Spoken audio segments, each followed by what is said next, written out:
Hello everyone, and welcome to my presentation titled Reviewing Our Relationships with the World, Foundations for Decolonial and Equitable English Language Learning. Quick overview to this presentation. I'll first start by introducing myself and positioning myself, and then giving some background to this conceptual paper presentation. I'll then identify the problem, our inequitable colonial Western monolingual and monocultural classrooms. I'll then dive a little bit more into the theoretical background and the historical context, and then envisage what it can look like moving forward into practice by decolonizing the English classroom and the past, present, and future of our learners through heritage language pedagogy. I'll introduce the transferable learning circle and the world reviewer log, and then I will round off today's presentation with some key takeaways and implications for decolonizing language education and ways in which we can carry forward the conversation by giving some examples of forthcoming and recent publications on this topic. So, who am I?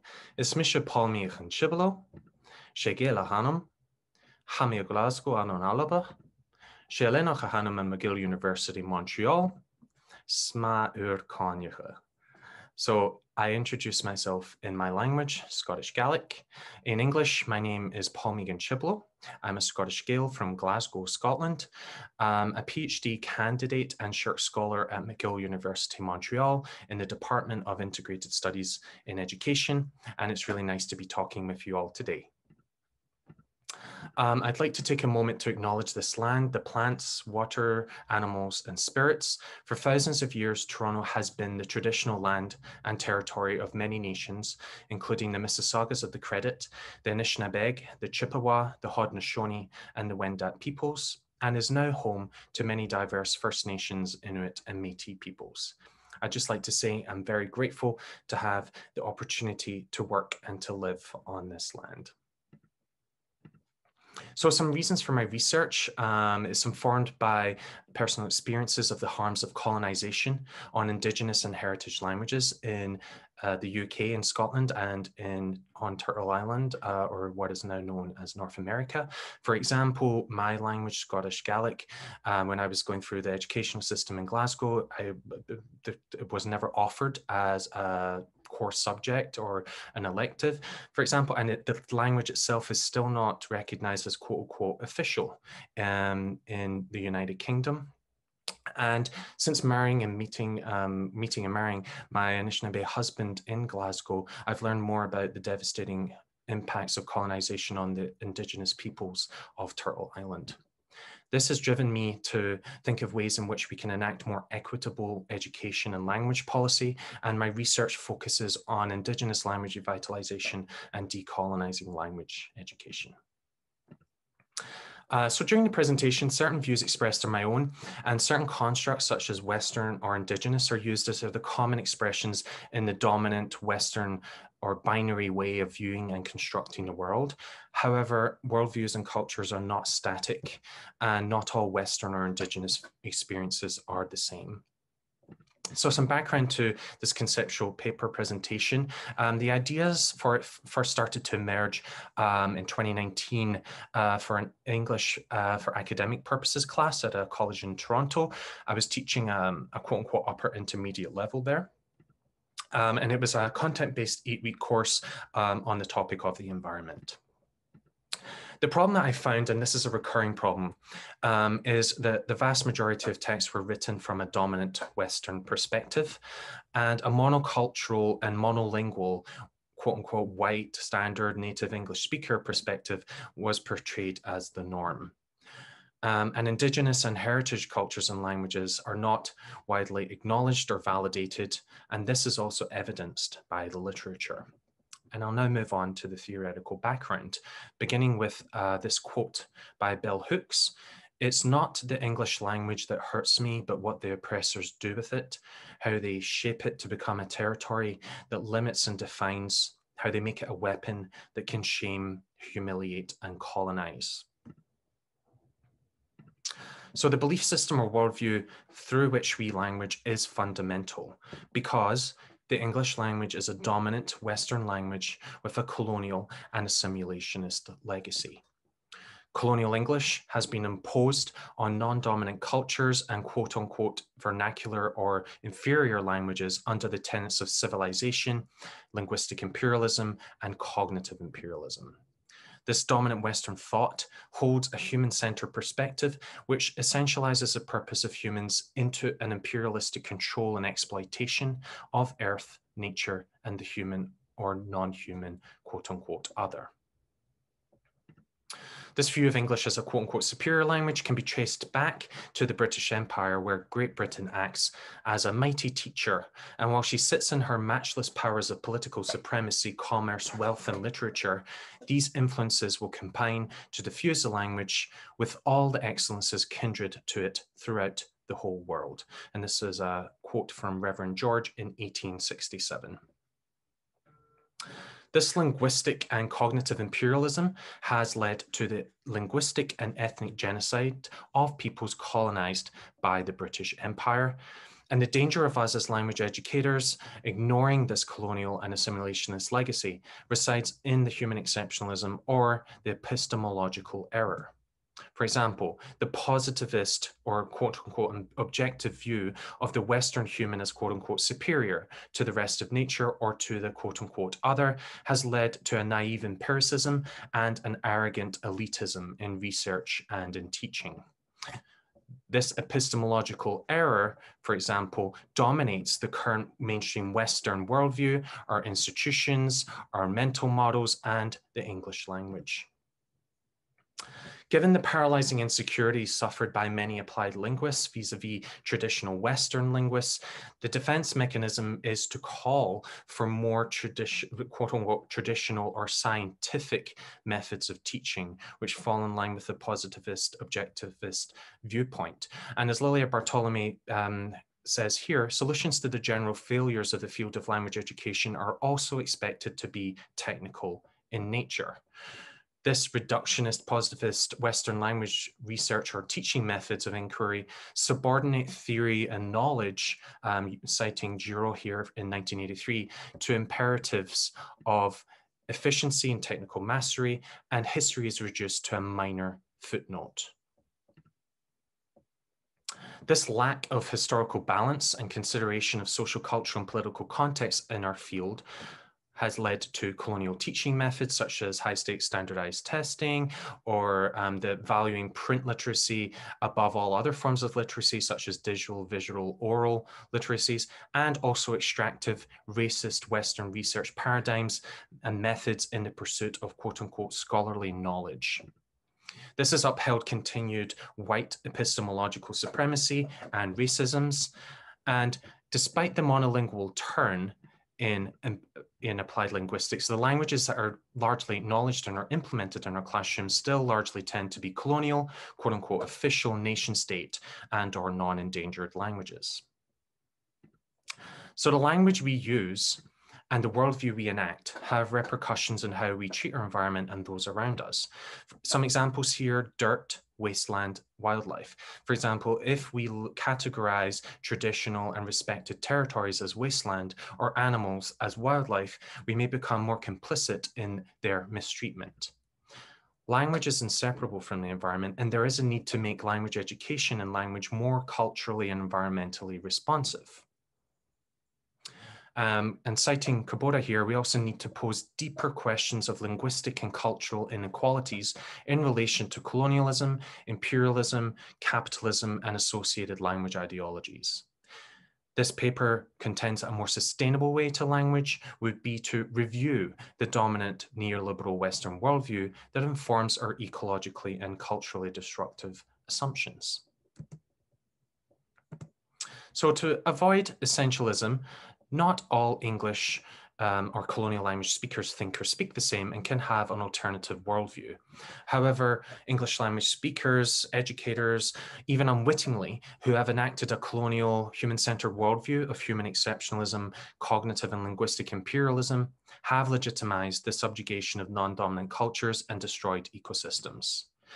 At a world or a macro level, the trickle-down effect of this imbalance can already be felt and seen through the impact of the human-caused climate and humanitarian crises. And at a local classroom level, learners are being viewed through a heritage language deficit lens. They are experiencing ethnic ambivalence and evasion, linguistic discrimination, whiteness, and learners being marginalized by white listening subjects.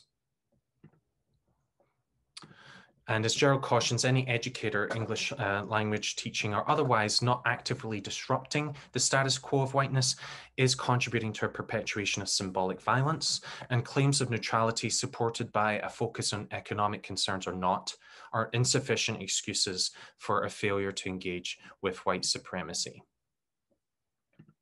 So this presentation argues that major contributors to the climate and humanitarian crises and inequitable classroom environments are, first, the commodification and disembodiment of English from the environment for economic profit to meet demands of capitalism or linguistic imperialism. For example, just viewing English as a transactional, abstract code for messaging, without the historical, social, and cultural context and colonial legacies.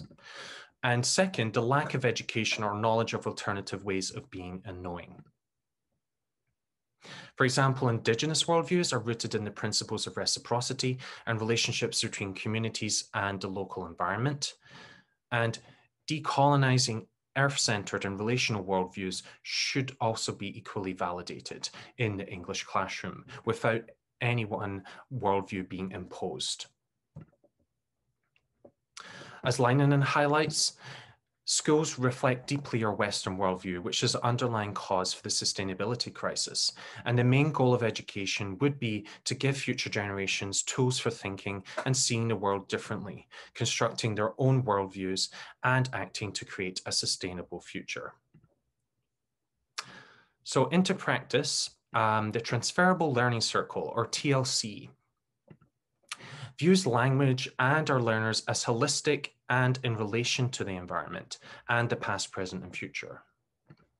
It also activates background schema through a heritage language pedagogy, defined here as a method through which all multicultural and multilingual learners, not only speakers of dominant non-endangered languages, can feel fully empowered and validated in an alternative, holistic, earth-centered learning process.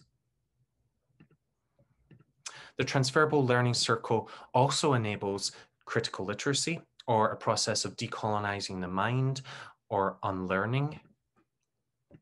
And it also embraces technology and multimodality to enable deeper knowledge sharing and co-creation, epistemic unlearning, and includes diverse literacies and ways of learning, such as digital, visual, and oral.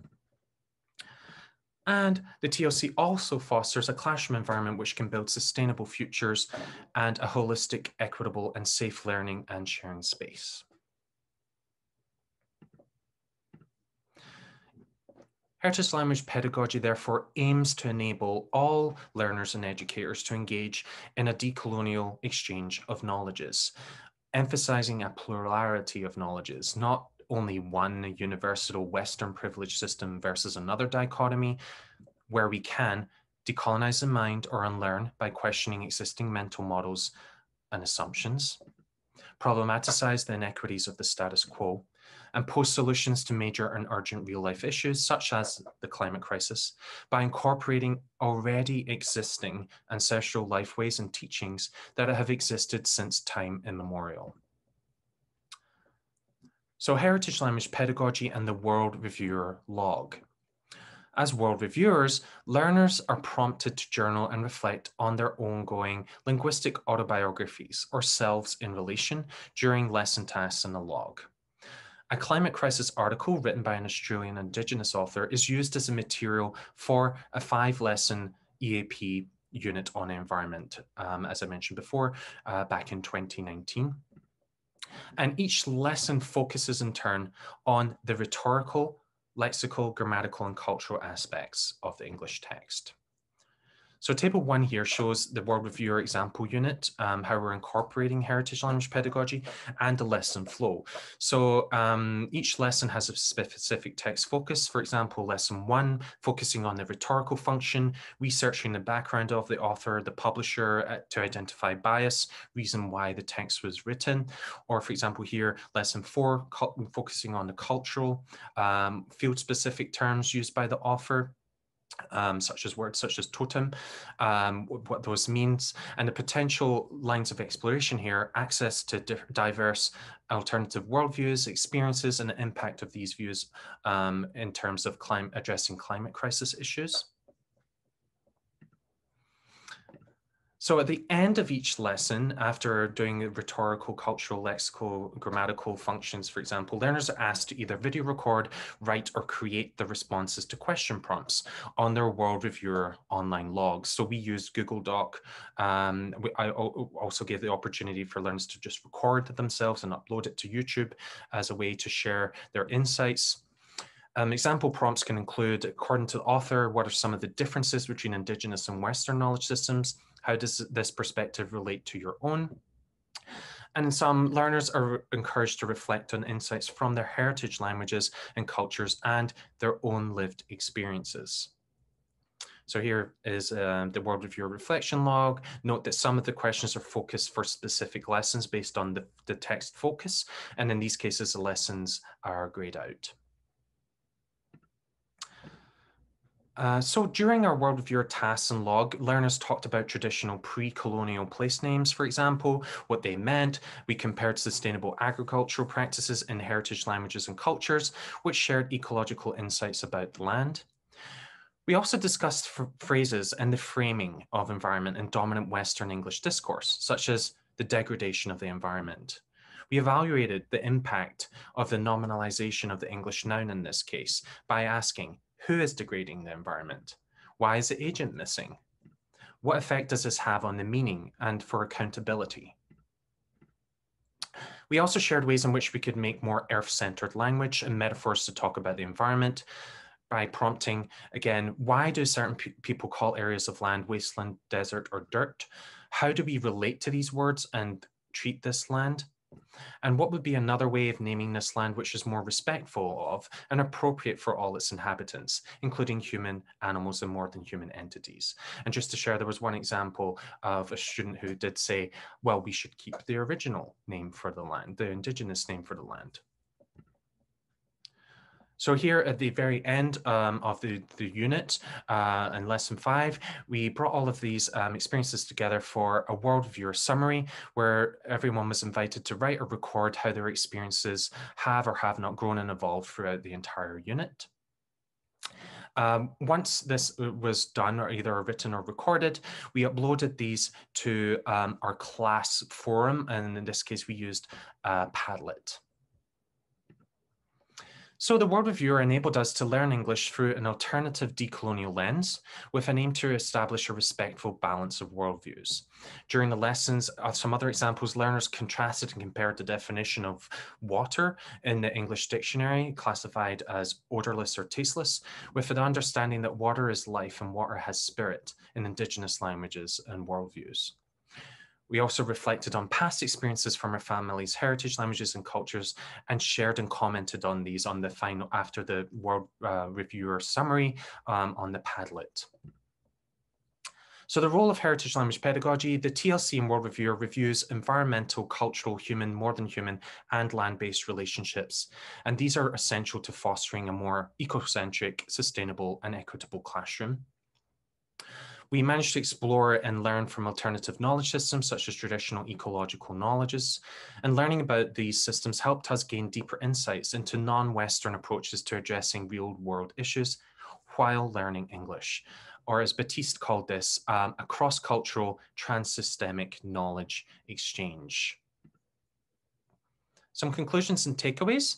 Decolonizing heritage language pedagogy can assist us in creating a more equitable and ecocentric classroom, stressing the broader historical, cultural, and environmental impact of languaging. Can it also help us enable a more respectful knowledge exchange and sharing among learners from diverse heritages and languages? while also enabling our learners to develop multiple literacies, such as digital, visual, oral literacies. And also enabled learners and us as educators to reflect on and or implement alternative ways of knowing and being, or as Kabora mentions here, a term, critical self-reflexivity. So the World Reviewer log, an assessment of and for learning in itself, was introduced during this presentation to exemplify how heritage language pedagogy can address the cognitive and linguistic imperialism of the the colonial monolingual English classroom, validate non-dominant heritage and indigenous knowledge systems and languages, foster discussions and orientations for more environmentally and culturally responsive sustainable futures, and promote positive identity formation for all multilingual and multicultural learners.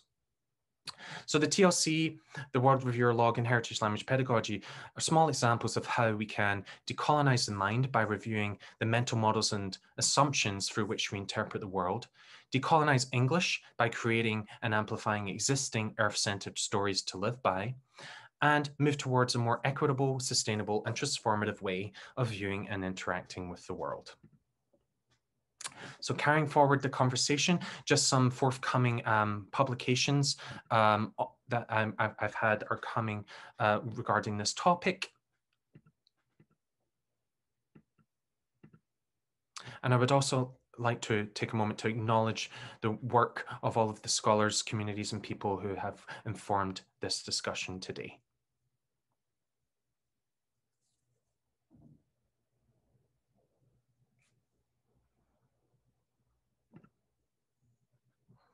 Tapalith, miigwech, thank you so much for listening. Take care.